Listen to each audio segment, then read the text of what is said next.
Assalamualaikum warahmatullahi wabarakatuh.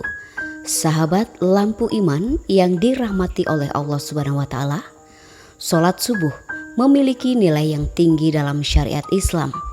Bahkan Rasulullah Shallallahu alaihi wasallam mendoakan langsung umatnya yang menunaikan salat subuh. Orang yang menunaikan salat subuh juga disaksikan oleh para malaikat. Namun ada bacaan surat pendek yang tidak dianjurkan. Lantas apa keutamaan sholat subuh? Bacaan surat apa yang tidak dianjurkan di waktu subuh? Benarkah malaikat menyaksikan langsung ketika kita menunaikan sholat subuh? Mari kita simak video ini hingga akhir agar menjadi penambah ilmu pengetahuan kita dan supaya tidak gagal faham. Apa keutamaan menunaikan sholat subuh? Sholat subuh ditunaikan jelang terbitnya fajar, waktu di mana orang-orang dalam keadaan yang terlelap tidur. Betapa banyak kaum muslimin yang lalai dalam mengerjakan sholat subuh.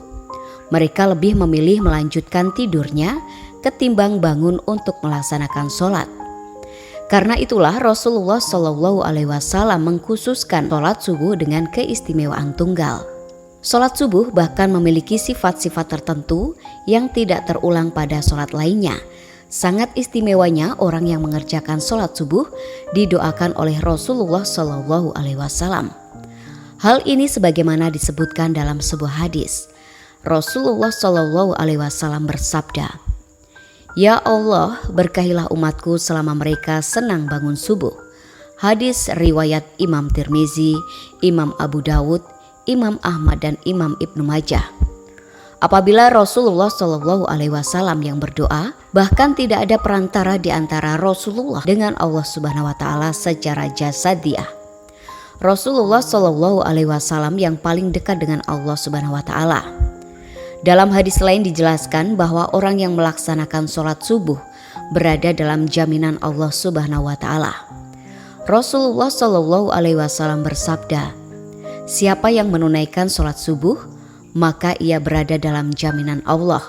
Bahkan jangan kau mencari jaminan Allah dengan sesuatu selain dari sholat, yang pada saat kau mendapatkannya, justru kamu tergelincir ke dalam api neraka." Hadis riwayat Imam Muslim. Apabila Allah Subhanahu wa taala yang memberikan jaminan, mungkin akal manusia sulit untuk menjangkau dan menebaknya. Di antara janji Allah bagi hambanya yang taat menunaikan ibadah sholat subuh adalah kelak di surga nanti akan melihat Allah Subhanahu wa taala. Hal ini sebagaimana sabda Rasulullah Shallallahu alaihi wasallam. Kami sedang duduk bersama Rasulullah Shallallahu alaihi wasallam ketika melihat bulan purnama. Beliau berkata, "Sungguh kalian akan melihat Rob kalian sebagaimana kalian melihat bulan yang tidak terhalang dalam melihatnya. Apabila kalian mampu, janganlah kalian menyerah dalam melakukan sholat sebelum terbit matahari dan sholat sebelum terbenamnya matahari. Maka lakukanlah." Hadis riwayat Imam Bukhari dan Imam Muslim. Di dalam Al-Quran juga telah dijelaskan bahwa sholat subuh merupakan waktu yang paling baik untuk mendapatkan rahmat dan ridho dari Allah Subhanahu wa taala. Allah Subhanahu wa taala berfirman, "Dan bersabarlah kamu bersama-sama dengan orang-orang yang menyeru Tuhannya di pagi dan senja hari, dengan mengharap keindahannya, dan janganlah kedua matamu berpaling dari mereka karena mengharapkan perhiasan kehidupan dunia. Dan janganlah kamu mengikuti orang yang hatinya telah kami lalaikan dari mengingat kami serta menuruti hawa nafsunya, dan adalah keadaan itu melewati batas." Al-Quran Surat Al-Kahfi ayat 28. Lantas surat apa sajakah yang tidak dianjurkan dibaca ketika sholat subuh? Begitu utama dan keistimewaannya sholat subuh sampai ada bacaan surat tertentu yang tidak dianjurkan dalam Al-Quran. Surat Al-Isra ayat 78 dijelaskan bahwa malaikat menyaksikan langsung orang yang menunaikan ibadah sholat subuh.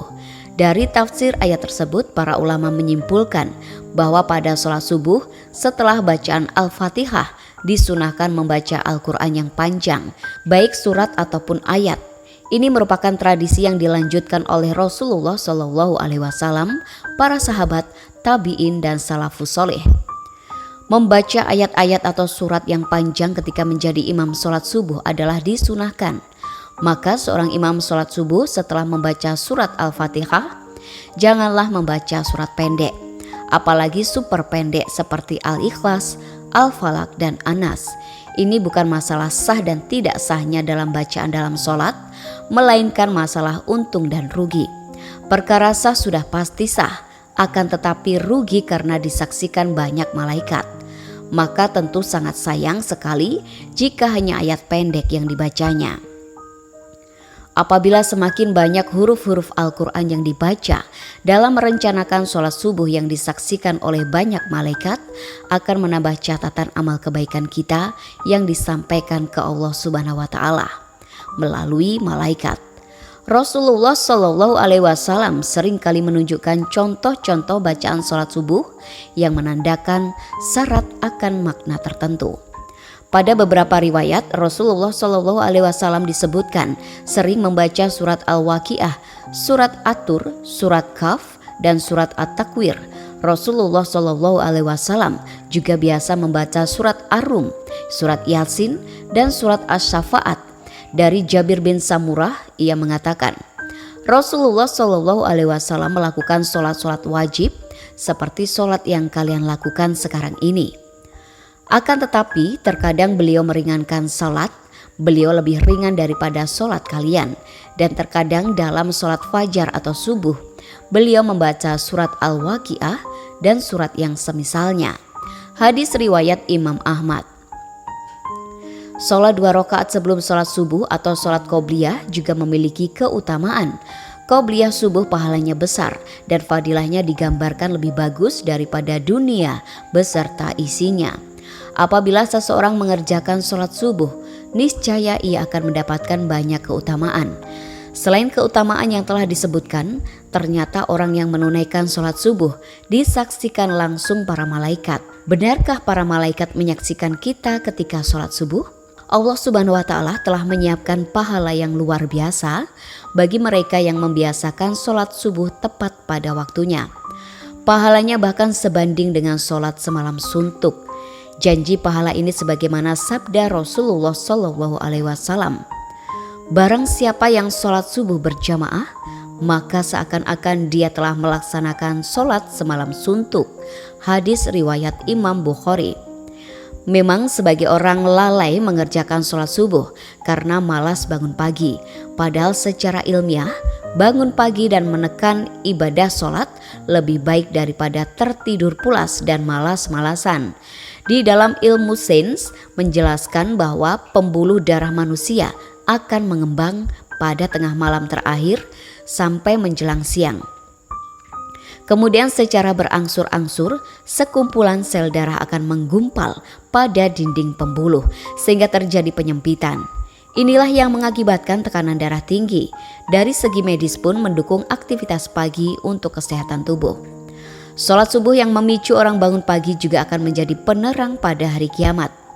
Hari di mana orang-orang akan ketakutan. Rasulullah Shallallahu Alaihi Wasallam bersabda, berilah kabar gembira bagi orang-orang yang berjalan di kegelapan menuju masjid untuk mengerjakan sholat subuh dengan cahaya yang terang benderang. Pertolongan pada hari kiamat. Hadis riwayat Imam Abu Dawud, Imam Tirmizi, dan Imam Ibnu Majah.